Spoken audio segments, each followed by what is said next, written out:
Well, hello. Welcome to this presentation on you are teaching a course online. The question is, do you do it right? My name is Mauricio Cadavid from California State University, San Bernardino. I'm an instructional designer, and my department, I work for online and distributed learning. I'm glad that you have joined us in this exciting conference for the Online Teaching Conference 2013. Let me just give you a brief overview of what I'm hoping to cover during this time. Again, I always like to say that agendas are tentative, just because sometimes conversations or the flow of the topic may go a different direction. I'll try to stay on track, and if not, then bear with me. I will give you some information as to how I became an instructional designer. It's important to know, so that all the information that I provide you on course design, etc., makes sense to you. Also, some of you may be wondering whether or not this session is for you, so I have a few questions for you to ask yourself, and if any of those you answer yes, then that means that this is for you. When talking about online course design, blended course design, or distance learning course design, we usually think about the end product. At least faculty usually think about the end product. But I always like to bring it back a little bit and talk regarding some technicalities of instructional design, meaning the process by which you follow that allows you to create a course, either a blended course or the online course. So I just want to go over that. I will provide you some practical observations, things that you can do on your own. You don't need an instructional designer, an ITC all the time with you to determine whether or not your course was developed well, or if you're missing any particular areas of the course, etc. There's some little checklists, let's say, that you can follow by just making some observations of your course, your syllabus, etc. So I'll give you some of that. I'm also going to provide you with what I have learned to be the components of an online course. And you notice that I am not necessarily qualifying the online course. I'm not saying components of an effective online course or components of a great online course. That is up to Quality Matters or any other reviewer that takes a look at a course, or even your students, to determine if it was a fantastic course or not. This area of the components of an online course really has to do with what I call the 5 modules, or the 5 areas that every online course needs to have, period. Whether you add things to it or not is up to you, with consultation with colleagues or the instructional designer. But in general, there needs to be some components that all online courses need to have. Then I'm just going to quickly talk to you about Quality Matters in online design and delivery, and I am not pushing for Quality Matters rubric. And in the Cal State system, we look at the CSU Chico rubric, which is also rather helpful. But I just wanted to give you something extra, some sort of resources that you can use to take a look at your own course and decide whether or not it fits the needs for instruction and students. Okay, having said that, let's move to the introduction. And as I said before, my name is Mauricio. I'm originally from Colombia, South America. I have a bachelor's in psychology and human development, and a master's in reading language arts, special ed credential. So it's a master's in education. And I work directly with, in my spare time, I work directly with kids that are struggling to read kindergarten to 3rd or 4th grade. I've been with Cal State San Bernardino for about 10 years now, and I've been with online and distributed learning throughout this whole time. I have been with the title of instructional designer just for about 6-7 months, although I've been doing this work for a little bit over 4 years. Oh, I forgot to mention that I'm also completing my doctoral work. I should be graduating this coming December with EDD, Doctorate in Educational Leadership, from Cal State San Bernardino. Let's see, I love doing instructional design. I've written several articles that have been published, done conferences, etc. This is something that I really love because it combines theories of learning and instruction approaches plus technology, etc. And I love that mash. I have 2 daughters, one that is 6 years old, the other one that is 2, and they're both are growing up in this decade of mobile devices and generation of technology, and so I enjoy seeing how they're growing up and how they're developing and using their technologies.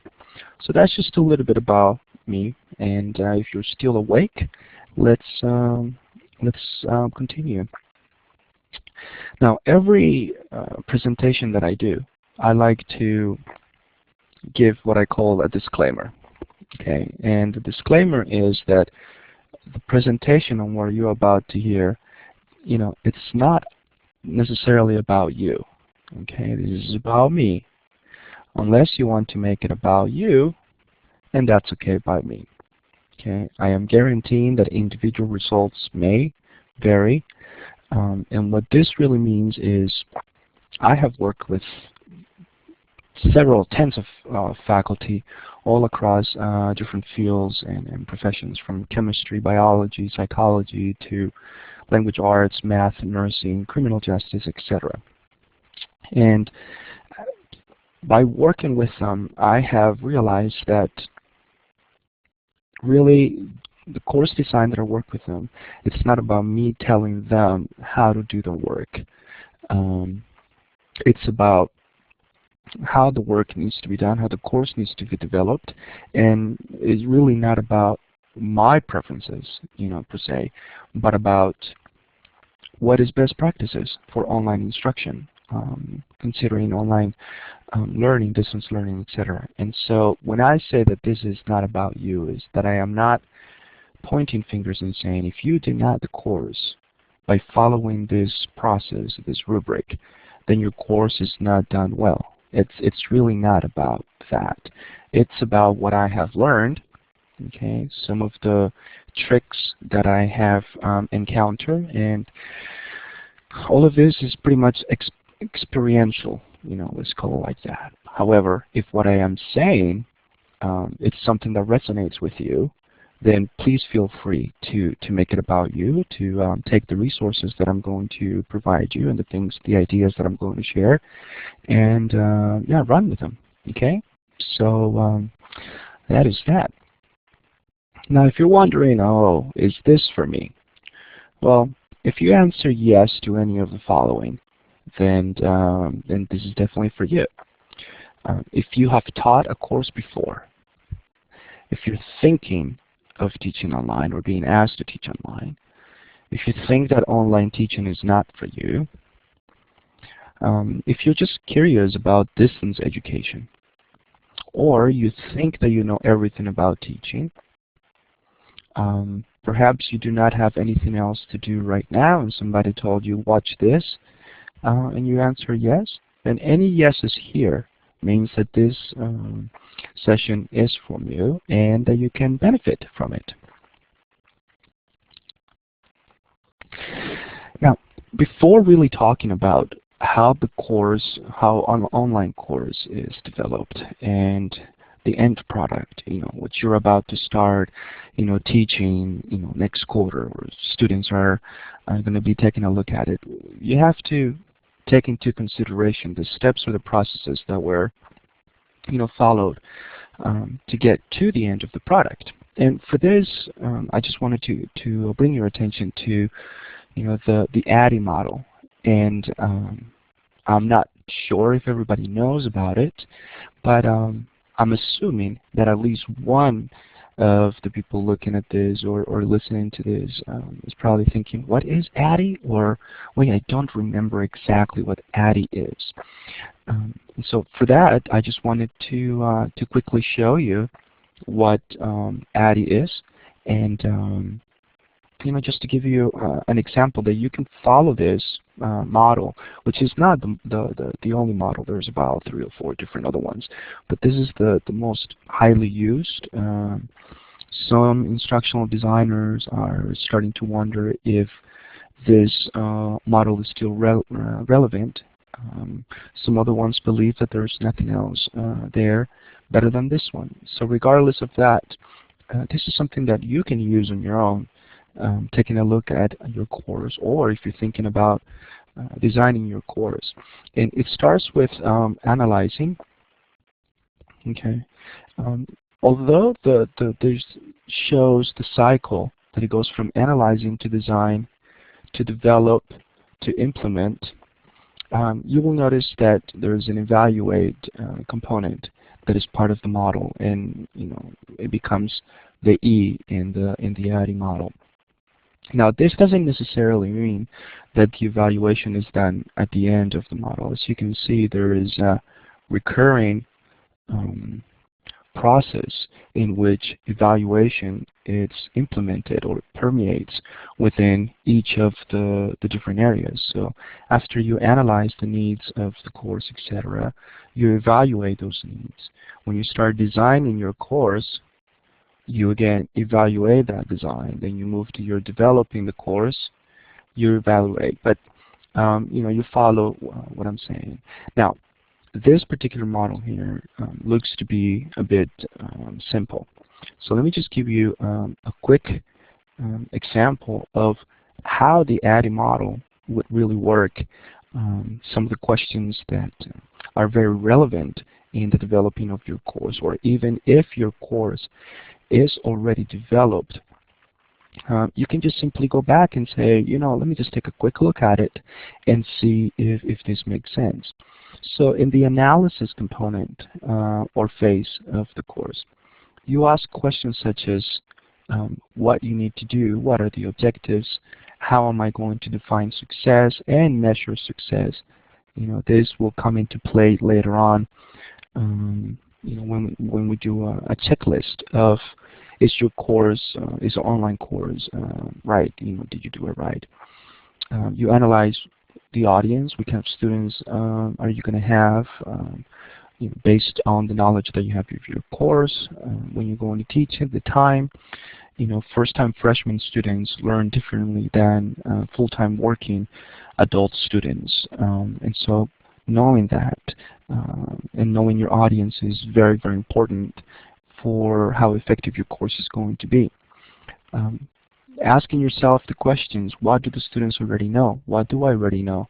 And how is that going to be present in the course? What do I want them to learn? What are some of the resources I'm going to present them? So as you can see, the analysis, you can start with those quick questions of the analysis for your course, either in the developing phases, or if you already have it developed, just come back and assess it. Then you do your evaluation of the analysis. Have I covered everything that I think that needed to be covered? Is there anything else that I left out, etc.? Then you go to the design of the actual course. And as you can see, there are almost, there are 5 components here: content, ideas, format, activities, and measured. And at the beginning of the session, I showed you that I wanted to give you the 5 components, or the components that are necessary for every course. Now, this doesn't necessarily mean that these are the components. The ideas and the format are not necessarily components of the course as necessary ones. They can be embedded in other sections of it. But the Addy model does give you, the initial look, the initial perception of what you're going to be needing to develop the course. What kind of content you're going to have, what are some of the ideas that you're going to share, what's the format of your course activities and measure, etc. Once you do this, then again you come back and you do the analysis. Sorry, not the analysis, the evaluation. And if you find out that there's something that has changed, then you go back to the analysis and forth. Okay. Just to move quickly, because you're going to have access to this anyways, to go back and forth, is the development. The second D in the added, and is you start creating your pilot course, your shell. Okay, you review to see what the shell has. You make sure that all the materials that you needed are already in the course. If you were using publisher materials, that's very important here. If you're using external or third-party materials, that's important that you make sure that they're displayed properly, etc. And then you develop your prototype. This could be, in some cases, this has become a blended course, for example, for a faculty who's going to be teaching a fully online course the following quarter, but they're a bit concerned as to how to do it. So my approach with that is that they're occurring face-to-face.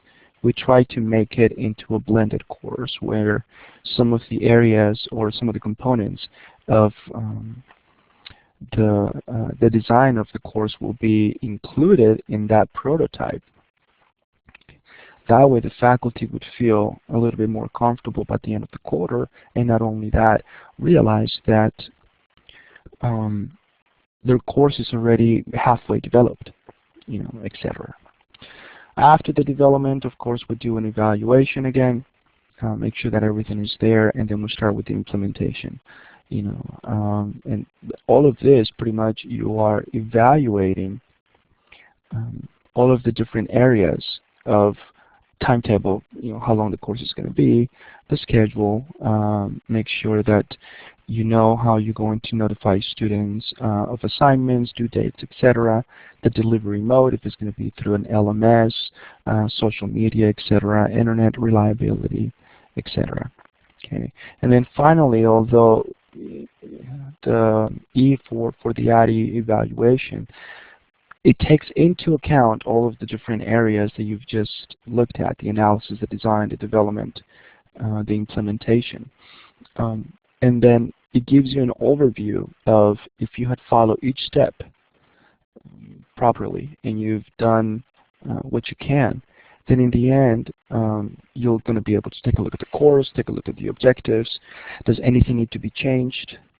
How am I going to achieve, or how our students are going to achieve what I asked them, to achieve? Likes and the behaviors, it just doesn't necessarily mean that it's just from your end, but also from the student's end. So this, again, and let me just maybe quickly, I'll delete all of this marking so that you can see the model itself. You can find this model online. You can always send me an email. I'll give you some contact information towards the end. So you can contact me if you have any questions or comments, and I can walk you through. Okay. So, all right. So I hope that that Addy now makes a little bit more sense to you. If you had already learned this, I'm sorry. I assume that you fast-forwarded through this session, but if you didn't, I hope that you got something practical out of Addy. And speaking out of practical, these are some questions. This is a quick checklist that you can have for yourself, when your course is about to begin, or when you think that your course is done. Just simply ask yourself these questions. And one of them, the first one is, do I know my students? And this is probably a little bit silly, when we're thinking about our online students. There are a lot of faculty that are going to push back and say, how can you really get to know students when you're in an online environment? Well, that's more of a philosophical discussion that we could have later. But for right now is, do you know your students? Do you know if they are, undergraduate? Of course, if they're graduate, gender, academics. There are several aspects of knowing your students. that would really guarantee that you're preparing the materials and that you're teaching your course in a way that you are reaching all of your students. So you ask yourself the question, do you want to know my students? Well, yes. Now here's an interesting one that I would want you to ask yourself, and it's, once the course is developed, would you take this class if you were a student in this class? I'll leave that for you. Each of you will probably have a different answer to that question, but still, it's good to ponder on it. Okay. The area of the materials, etc. Do the students have access to the necessary information to start the course? You would hope to answer that as a yes. If the course is going to start tomorrow, do students have access to the necessary information to start that course? And of course, it could be up to you to determine what the necessary information is. In my case, is the syllabus, book information, assessment information, information about the instructor, information about the expectations of the course, etc. You can add or subtract, but it really is important to know if the students can have access that they will require. Now, is the information clear and concise?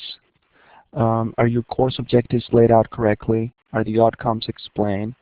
Are the assessments completed? Now, let me take a quick pause here.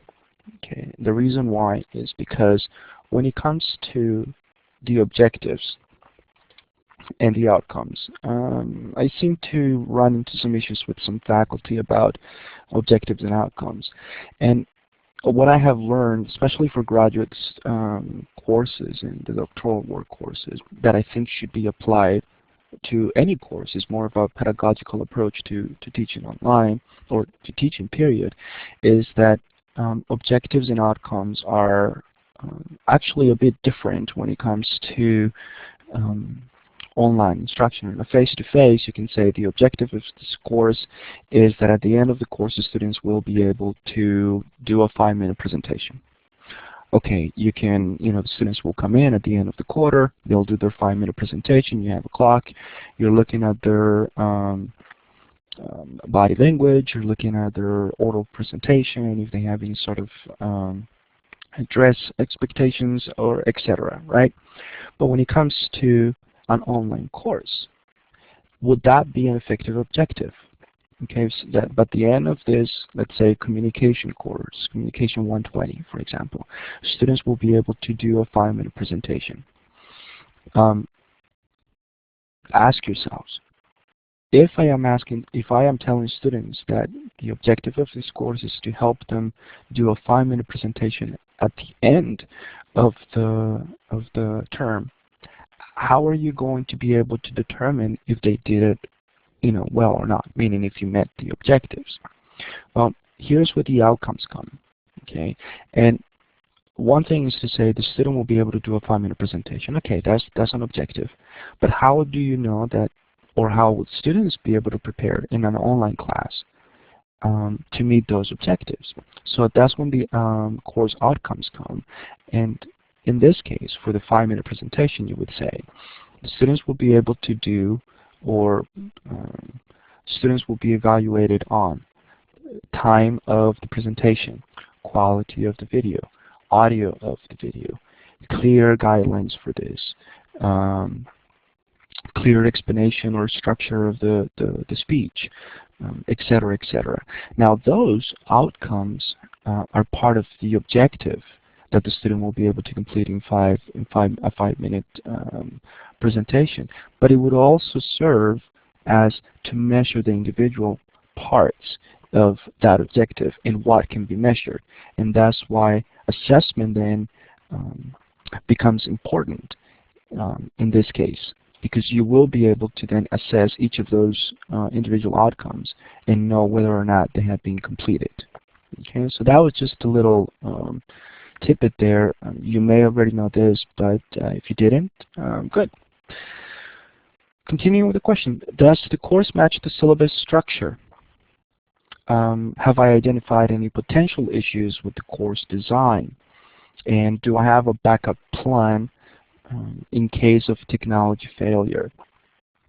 Now, the reason why I say backup plan is if you think that technology is never going to fail you, um, I want you to reconsider that.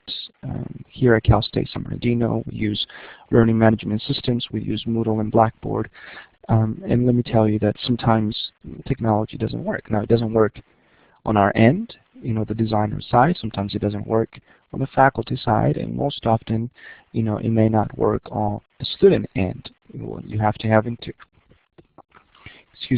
consideration internet connectivity, bandwidth, different systems, platforms such as Mac, PCs, etc. And so what if there is a blackout in the university? A server goes down and students were supposed to take a final exam during a particular time period. Well, now they don't have access to it. Do you have a backup plan for that? Do you have a backup plan for telling the students that in case that your learning management system is not up and running, or the website that you're using to teach is not up and running, how can they contact you? How can you contact them? How do you guys communicate, etc.? I mean, we could do a whole session on how to develop a backup plan to prevent, not to prevent, but when the technology fails. And it will be, it's a good question to ask yourself. Okay. Okay. Let's move on. I hope that at least most of these questions you answered in the yes, but also if there are any no's, that you know what to do and that you can go back and take a look at it. It'll be very, very helpful for your assessment of your course and whether or not your course is ready. Okay, so let me move now to the meat of this session, which is the components of an online course.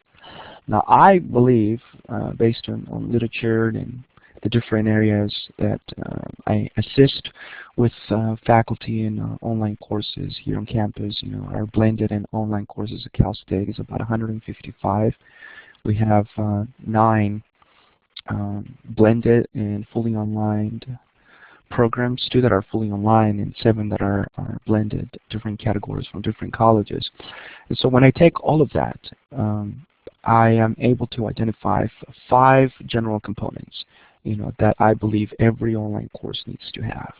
Those components are the instruction and the overview of the course. Definitely we need to have anywhere in the course where there is introduction, overview of the course, here comes with the objectives, etc. An area for the resources, of course the content for the course, assignments, and assessments.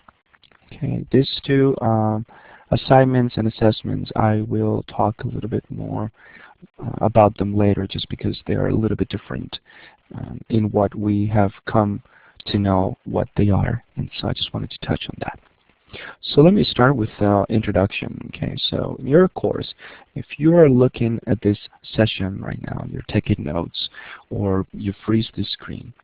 On the right you have your components of the course, and then on your left you can take a look at your course. Introduction. Do you have an introduction and an overview of the course? Do students know what the course is? How is the course laid out? Okay. What are some of the expectations that you as an instructor have of the course, and also of the sessions, the assessments, the modules, etc. What expectations do you have, or students should have, of you? What expectations do they have of the course itself, the instructor? And compromises. And yes, I believe in compromises. I believe that there are going to be specific moments in which students are not going to be able to complete their assignments, or technology is not going to be cooperative and they're going to miss a particular quiz, etc. So the question is, are you willing to make some sort of compromises with students? And if you are, what are they laid out? Did you tell them exactly what it is? If you have 10 quizzes, the compromise is that you will drop one, the lowest one, so that they can still get 9 out of 10 quizzes, etc. And that, of course, is part of the expectations and etc. So again, introduction is, what is it? Anything that you think you want to know about the course. When does it start? When does it end? Are there quizzes? What are the objectives? What is the grading scales, etc. How is it laid out? Does it make sense? Are there too many assignments clustered, together in too many in short span of period? Have you accounted in the scheduling that there's going to be a holiday and students are not going to be there?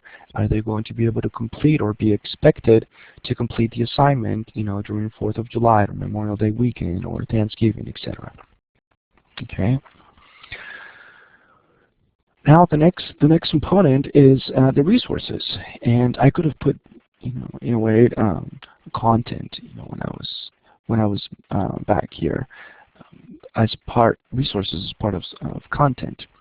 But let me explain to you what I mean by the resources. When I'm talking about the resources is what's needed for the course. If you're telling them that this course is a literature course and need to have the book, well, what's the book? If they're going to have materials, so what materials are they going to need? Are there going to be any articles? Do they need to go to a particular website to get those articles? Speaking of websites, are they going to have external links that they need to go to, depending on the course, for content information, or YouTube for videos, etc.? What are some of the online resources, Huffington Post or any other sort of website that you want them to go to for information? Are they going to need any special equipment? We were talking earlier about the Communication 120 course, where the students are expected to produce a 5-minute speech. Because this is the public speaking course, etc. Well, are they going to need a webcam? Are they going to need microphones? Are they going to need software to edit the videos, etc.? And if they are you providing those? Or is the university or the school providing those? Is a particular room or department at the university that will provide that access to special equipment? Can they loan it out, etc.? So those are resources. Those are things that students need that come from you to them. Then comes the content. And when it comes to the content, it's more about the actual course. This is, the teacher-to-student flow of information. Now, if you see or if you believe that an online course meets the same expectations as the face-to-face when it comes to instruction mode, the faculty stands in front of the class, and students pay attention to the faculty gives information, students receive the information, and then later on they're asked to retrieve the information and to feed it back to the faculty, the unidirectional method of instruction, the traditional method of instruction. In the online course, you need to kind of change things a bit. You are there, yes, to provide content, to provide information, to provide guidance, to what students need to learn. But at the same time, you're there to facilitate information, to help students develop their own learning, or to at least be able to create new meaning. And so how do you provide that in an online environment? Under your content is not simply a list of links or articles that students need to read before a particular exam or a particular book project that they need to do. That's more in the resources. You will create a folder, you put all of your articles that they need to read, and you tell them, read this and then write the paper. Well, that's really not just that's just not really part of the content. That's more of the resources. The content is, how are you going to develop the course in the sense of the structure and the navigation, design, you could probably say it, in modules and topics and weeks. Okay, if it's in modules, what is the information and the structure that you're giving the students within that, the videos, which again are part of resources, but they need to tie it into the content. If it's topics, how is it going to be per topic? Are students going to be okay with knowing that one topic may take 3 days to complete while another one may take 2 weeks? And if that is the case, what is the content of the lecture? What is the content of or the information that you need to provide students in order for them to complete those topics?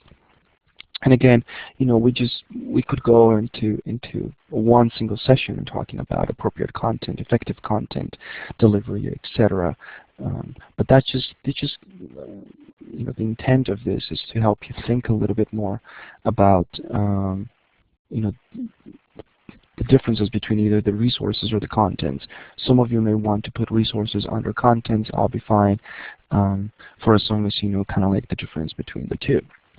And then we come to assignments. Now the assignment usually is what you expect students to give you back in return. Under the content, we saw that the approach usually is teacher-to-student flow of information. Here's the information that you need to know. This is what you need to do. In a discussion, for example, the teacher is going to give the student his opinions, perceptions, etc. So the flow of the information, goes unidirectional. Teacher to student when it comes in the content. When we're talking about assignments, the flow can actually be,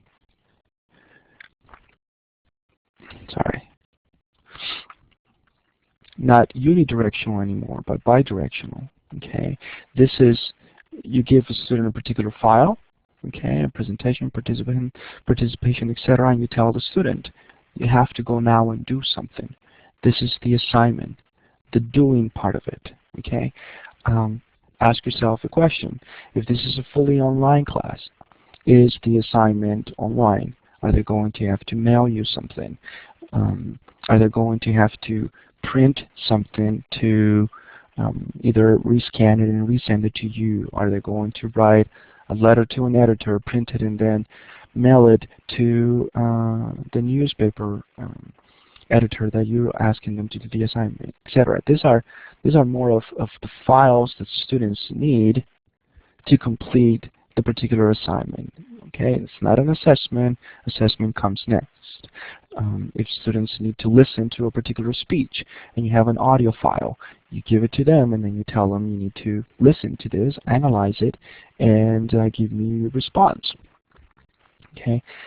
What are the deadlines for the assignments? Are they clear of when they need to be done? If this is a large project that they need to do in parts, is that timeline schedule done accordingly?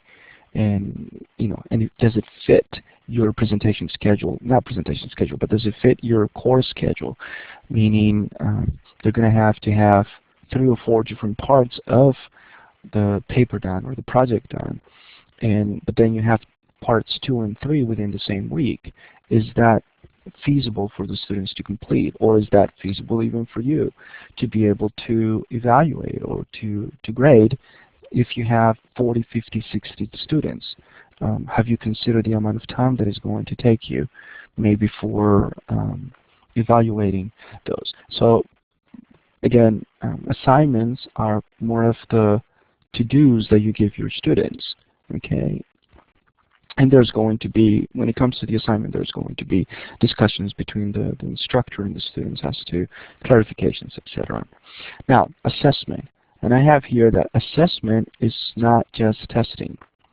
I know that sometimes we need ways of having 35, 40, 50, 100, 200 students provide some sort of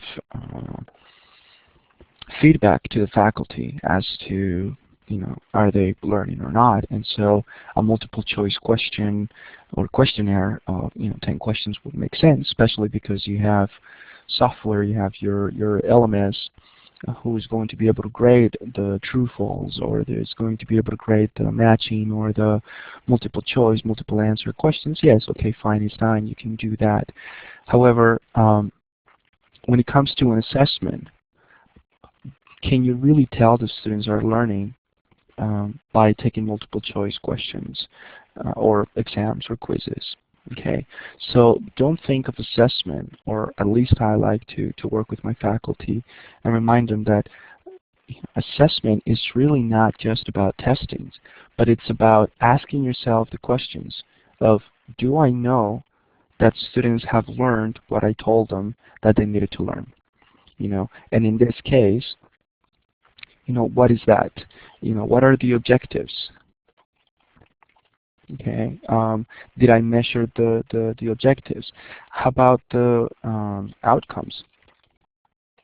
Have students met the outcomes? If you have rubrics, okay, where are the students when it comes to the rubrics? And so all of these are questions, or an important question that really addresses not just the fact that they've turned in all of the assignments, okay, and that they've met the assignment requirements. If it's a written paper of how many pages, how many references, etc., and you cannot really do that on a multiple choice questionnaire. But so ask yourself, how do you know that your students have learned? Okay, are they meeting the objectives? Are they meeting their outcomes? Are you using any sort of rubrics? Okay, and that really is part of the assessment. In K-12, you talk about formative assessment versus summative assessment, etc., like that. This presentation is not about types of assessments, but you get the idea. Are you in your online course? Okay, are you able to have assessments that demonstrate that students have learned what you told them or what you expected them to learn? Okay. So that's kind of like the end of those components of online courses. Those are, it's pretty, kind of like general to know that you need to have your introductions, your resources, your content, your assignments, and your assessments. But then how do you know that perhaps your course is a quality course? And so I wanted to quickly share with you using the quality matters, and you see down here at the bottom that I've provided with a link to the quality matters standards for evaluating your courses online.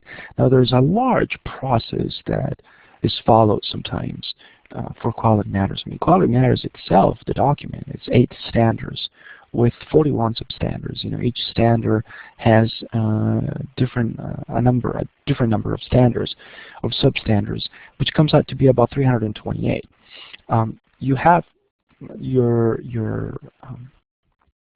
general standards. Your 8 standards are course overview and introduction, your learning objectives, assessment and measurements, instructional materials, interaction and engagement, technology, learning support, and accessibility.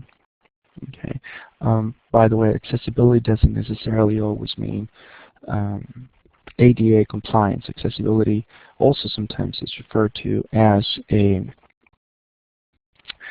the access that students may have to the information, having access to the information. Of course, within the ADA compliance, accessibility would also mean that our students able to get that same content or access to the content for the blind or for the deaf or for anybody that has any mobility issues.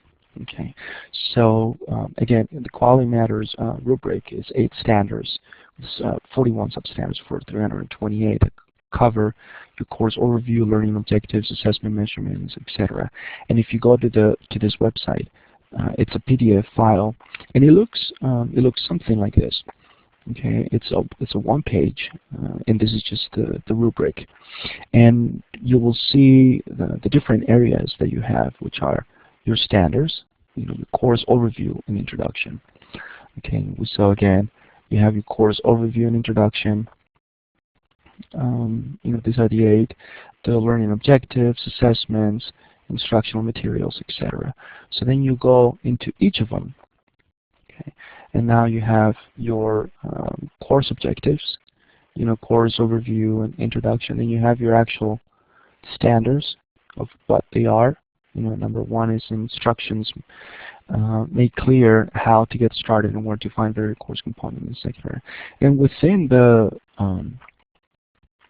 within your Quality Matters rubric, they also give you the points that the organization has awarded to the Quality Matters. And so, for example, to them, to the Quality Matters folks, instructions made clear on how to get started and where to find various course components gets a 3 points. Okay, so it's rather important. And to them, maybe that the fact that students are asked or not to introduce themselves to the class, they awarded a 1 point. So when you take a look at the rubric, pretty much you can tell that what they put first, it's what the organization considers to be the most important. In this case, if you were only to worry, let's say, about the top 4, which is, in this case, it would be the instructions made clear, the students are introduced to the purpose and the structure of the course, the etiquette for online discussions, and instructional policies, etc., like that. Those, if you say, let me just develop my course, or let me just create my course, and this is what I need to aim for, then it's up to you. I mean, it's your course, and out of the 95 possible points that you have for all of the Quality Matters rubric, you may choose just to do the top ones because they have considered that those are the most important. Okay, and again, this was just a quick overview that instructions are really important in introducing the purpose and the structure of the course, the etiquette, policies, prerequisite knowledge. You may have a quick survey at the beginning of the quarter just to see where students at, kind of like a pop quiz that you do in face-to-face. But you can have a quick survey to see where students at. If you're teaching a course that is a second section or a second part to the particular course sequence, you may create a short evaluation to see where students stand with regards to that prior knowledge. What are the minimal technical skills that they need for the particular course? Are they going to be asked to introduce themselves, etc., like that? So this is just an example of what Quality Matters looks like. Now, Quality Matters is not the only rubric that there is. The CSUSB,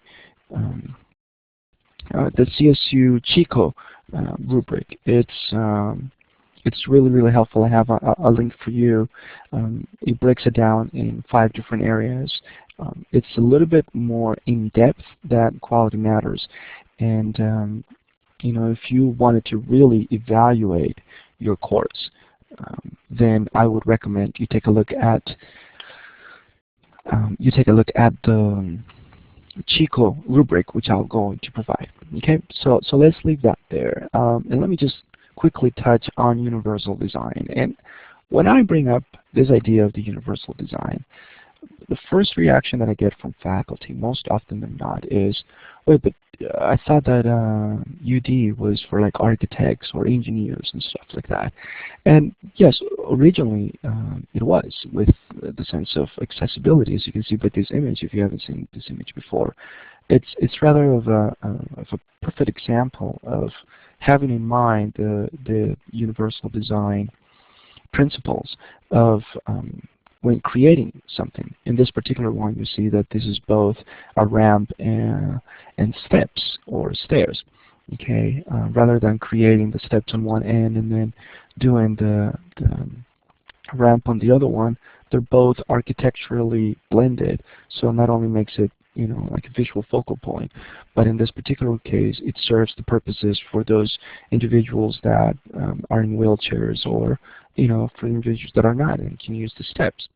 So how do you use universal design in online or in teaching? And so I just like to ask the question: have you considered your learners? Um, Often not, we believe that if you're taking an online course, that if you've developed the course well, okay, with the 5 different areas, with the assessments and stuff like that, you're assuming that the bell curve will have the majority of your students fall within the okay parameters of the course. Excuse me, and that you're going to have a few students who are going to, maybe be the needy students, as some faculty, have called them, those who need consistent attention and are sending emails and stuff like that about when do I do this, how do I do it, etc. And then you have those students who pretty much are going to never contact you. They're always going to be on time doing what they need to do, how they need to do it, and they're pretty efficacious, in that case. So this little cartoon here just reminds me of the importance that it is of considering or thinking about your learners. And so, having said that, if you know your students, you will know how they learn. And if you know how they learn, you will know how to instruct. I'm sure that somebody has said this, an important person or something. I just kind of made this up. I mean, it's not made up. It was just, I didn't check online to see if somebody else had done it. So if you do check online and then you realize that somebody has somehow said this before, please send me an email and say that I need to quote it. That just came to mind this morning when I was kind of thinking about it, and then I realized, okay, if you know the students, like really know your students, you will know how they learn, and if you know how they learn, you will know how to instruct. And when it comes to this, or when it comes to instructing, is how do you apply this information about learning styles to your course? Okay, so you know your content, you know your course, you know how you teach it, and you know how students are supposed to learn it. Okay, do you know that maybe there may be a student that learns as a visual learner? Do you know that? And if you do, how are you applying the resources, the materials, the assignments, etc., that you put in your course to help assess this visual spatial learner? How about, you're teaching a math class, but somehow you may have someone who is musically inclined, to learn. How have you considered, or if you have considered those here? Anyhow, you can have access to many of these learning styles models, but I believe that it's really, really important to know your students so that I know how they learn. And you can do this by discussions on the first week, by having students introduce themselves, even by asking them, choose one of these. You give them a quick quiz. How do you learn best? Do you learn at night? Do you learn in the morning? Are you the one that reads better while jogging on the treadmill? Or do you have to have music playing in the background? By knowing this, you will increase the effectiveness of the materials, the assignments that you provide your students. Okay, so now let's review pretty much what I have talked about today, and take this quick yes or no checklist. Look at your course. Okay, and let's start answering the questions. And again, these are for you. Some of these may apply, some may not. So ask yourself the question: am I comfortable with the technology being used in your course? Do you know how to use what you are using? If you have a chat that you're going to have, a virtual chat, and you're using particular software within the learning management system that you haven't used before. Well, are you comfortable with that technology? Have you played with it? Because if you don't, that is going to definitely affect your lesson and how students are going to learn and how they're going to be able to interact and participate. Okay? Do I know my students? Do I know the content of my course? Okay, let me pause here. Some of you probably just chuckle and just ask yourselves, or told yourselves, how can I not know the content of my course? Well, I have had faculty who come to me and say, Mauricio, I'm supposed to be teaching a marketing class, but this is international marketing and I am not very familiar with this. I was told that the faculty was going to teach it, can no longer teach it, and now I'm teaching it. I have no clue about the book. I have no clue how to do this. What do I do? Okay, and so it's very important to know, well, do I know the content that I'm going to be teaching?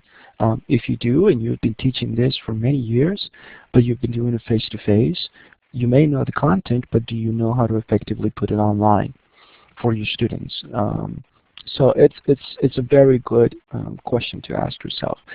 Have I included the 5 components of an online class or course? Okay.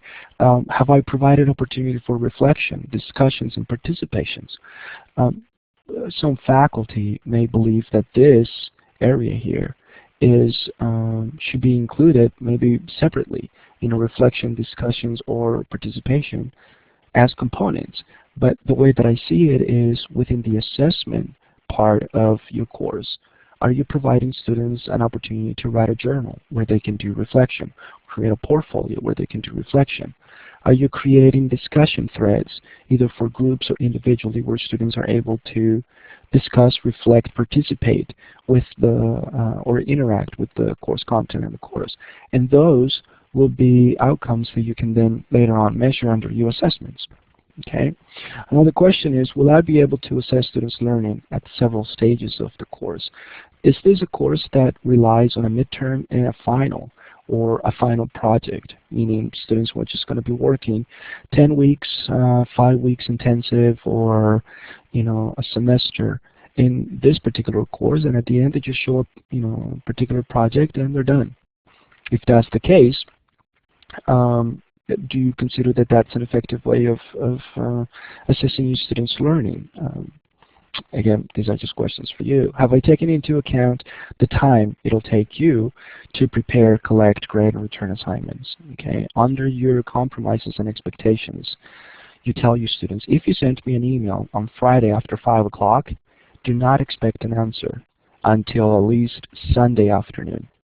Because if you do not tell your students that, trust me, they will send you an email on Friday after 5 o'clock, and they'll expect that Friday night that you be in front of your computer, answering their emails, because they are in a way very concerned that an assignment is due soon, and they're not hearing from you and what's going on. But if you tell them, you sent me an email after this time on this date, expect an answer, on Sunday night. If it's during the week, you can tell them to give you 24 hours advance. If they give you an essay and you have 50 students and each of them is writing a 5-page essay, are you really going to be able to read 2,500 pages and return them on time, etc.? Okay, so ask yourself that. Do I meet some of the QM standards? This is just for you. It could be the Chico standards, etc. Will I be a passive or active participant in student learning? This means if you're going to create a discussion board for your students, is this discussion board just going to be general? Let just students talk amongst themselves and I don't really have to be part of it? Or are you going to be the top faculty who's going to read the students' discussion posts, their thoughts and what they need to kind of like guide them through the discussion? Are you going to provide them just a bunch of true and false quizzes rather than reflective assignments, etc.? And again, do I have a backup plan in case of technology failure? I believe that if you answer 80% of these, okay, 8 of 10 of these, that your course has been done right. If it's 5, 6, or 7, you may find some of these as not directly related to your course, or you may do, but this is what I have found that is helpful. Okay, now some final thoughts is, whenever you're teaching online or blended, or whenever you're using technology, please have into consideration that, sorry, I'm getting a phone call. are students learning from technology, or are they learning with technology? There's a big difference between learning from technology and learning with technology. And you have to make sure that technology is not becoming a part of the student learning. That students are that you are using technology as a means and a mode for instruction, not as the means of the instruction. Okay, remember, technology is not the focus, learning is. Okay, you don't start to enjoy riding a bike until you don't have to think about how to ride it. Okay, so that's my final thought. Thank you very much for staying through the presentation. If you have any questions, I have my information here, at least my email, that you can just send me an email. And you can just send me an email and ask some questions after you watch the video, etc., or the archive. And I wanted to share with you, right before we go, the two standards that I was referring to. One is the Chico Rubric, and then the other one is the QM standards for Quality Matters. So here they are. Again, thank you for staying here, and enjoy the rest of the conference. Bye.